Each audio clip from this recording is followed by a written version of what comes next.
Bienvenidos. Hoy analizaremos qué es la inteligencia y las diferencias individuales en inteligencia. La inteligencia es una suposición que se justifica por el tipo de actos que realizan cotidianamente las distintas personas. A lo largo de todos estos años, y pese a los estudios científicos, un concepto de inteligencia todavía no se ha podido consensuar. Pero dentro de las principales ideas que pueden guiar el estudio de la inteligencia, tenemos que una de las principales es que no existe una conceptualización única sobre cuál es la naturaleza de la inteligencia. Hay autores que consideran que la inteligencia debe investigarse como un mapa y proponen el estudio de la inteligencia desde una metáfora geográfica. Otros estudiosos sugieren que la inteligencia tiene la importancia en cuanto a procesos. Es como un ordenador, por lo tanto se habla de una metáfora computacional. En cuanto a la metáfora biológica, aseguran los investigadores que prefieren hablar de la inteligencia en términos de un cerebro eficiente, o de los que entienden que la inteligencia solo define en función de las capacidades relevantes en donde el individuo se desarrolla. Entonces hablamos de una metáfora antropológica con respecto a la inteligencia. Y aquellos autores que entienden que no podemos comprender lo que es la inteligencia sin abordar su estudio desde una perspectiva holística, es decir, total. Entonces estamos hablando de una metáfora de la inteligencia de orden sistémico. A lo largo de todos estos años han habido distintas polémicas en cuanto a la inteligencia, y la principal es determinar si la inteligencia tiene una base de procesos mentales simples o de procesos mentales complejos. Entonces, desde la concepción integradora, para la buena adaptación al medio se refleja una conducta propositiva inteligente que requieren procesos mentales superiores y elementales, unas necesidades básicas, biológicas y socioculturales, y un historial de transacción de contexto que el individuo va desarrollando en cuanto a capacidades. Eso define la UNED en el 2009. Bien, vamos a referirnos a las teorías factoriales de la inteligencia. Como ustedes hayan apreciado, estimados estudiantes, cuando leen el texto básico y cuando leen la guía, se generan muchas preguntas en torno al descubrimiento de la inteligencia, a saber los componentes y la conceptualización de la misma. Entonces aquí tenemos una pregunta. Las teorías factoriales sirven para responder a la primera pregunta que se hace en los psicólogos al estudiar científicamente la inteligencia. Y la pregunta es, ¿cuáles son las principales propiedades o dimensiones que debe considerar para descubrir el modo más completo y adecuado posible el comportamiento inteligente que muestran las personas en distintas situaciones y ocasiones? Pues es una pregunta compleja, pero para ello existen una serie de requisitos necesarios para el estudio de la estructura de la inteligencia. Eso pues es desde un enfoque psicométrico. Entonces los expertos que estudian la estructura de la inteligencia han procurado descubrir estos presupuestos en cuanto a las teorías. Lo que primero hicieron es elaborar baterías de test de muy diversas características. Ya en un microvideo anterior analizamos cómo generaban la batería de los test y la diversidad de estos. Entonces, estos test tienen para los estudiosos una validez interna adecuada, destinada a cubrir todas las áreas de las capacidades humanas. De hecho, hablamos de test de inteligencia, test que va a medir la capacidad visual, espacial, conocimientos, funciones básicas, etc. También otro presupuesto es disponer de muestras amplias, representativas y heterogéneas de sujetos a quienes aplicar dichas pruebas. Ya habíamos dicho que, por ejemplo, somos distintos, pero a la vez somos parecidos. Se puede aplicar selectivamente un test a personas mayores de edad, y entre esa mayoría de edad se puede seleccionar la aplicación de los mismos tests, un test X, a hombres y a mujeres, ¿sí? Se puede aplicar un test a gente que vive en la sierra, a gente que vive en la costa, para determinar, por ejemplo, un tipo de inteligencia específica. Otro presupuesto es que se puede desarrollar procedimientos estadísticos que permitan el análisis de un gran número de datos y también poder extraer los resultados relevantes. Otro presupuesto es que se puede ajustar adecuadamente los modelos teóricos a partir de los datos obtenidos. Básicamente, en los experimentos podemos darnos cuenta que a partir de los resultados que arroja una encuesta o datos estadísticos, podemos crear una teoría. Y el otro presupuesto es que se puede validar externamente las teorías.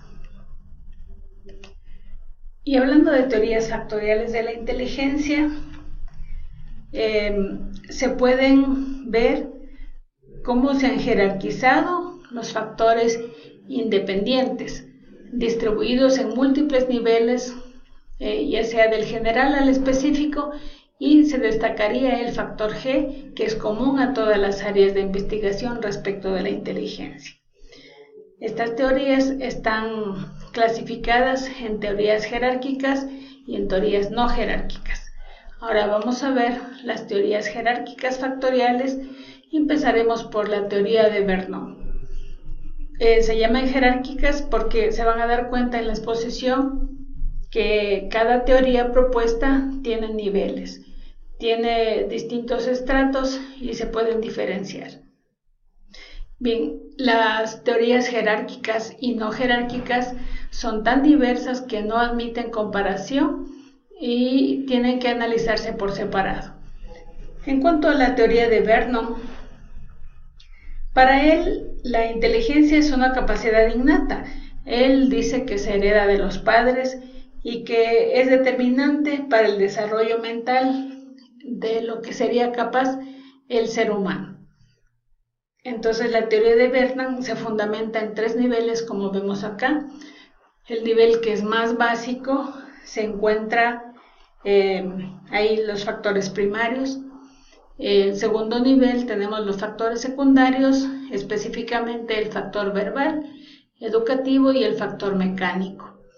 Y en el tercer nivel se descubre un solo factor llamado inteligencia general o factor G. Tenemos aquí otra de las teorías, que es la teoría de Cattell, en donde se destacan factores primarios y secundarios. Seguimos, miren, jerarquizando el tipo de inteligencia de acuerdo a las teorías específicas, en este caso de Cattell. Aquí, ¿qué tenemos? Él categoriza a la inteligencia en factores primarios, que son 19, y asumiendo mayor relevancia a estos 4. Son el factor verbal, el factor numérico, el factor espacial y el factor P, que es velocidad y precisión perceptiva. Y habla también de factores secundarios, que son 5, pero de estos 5 resalta mucho el de la inteligencia fluida y el de la inteligencia cristalizada.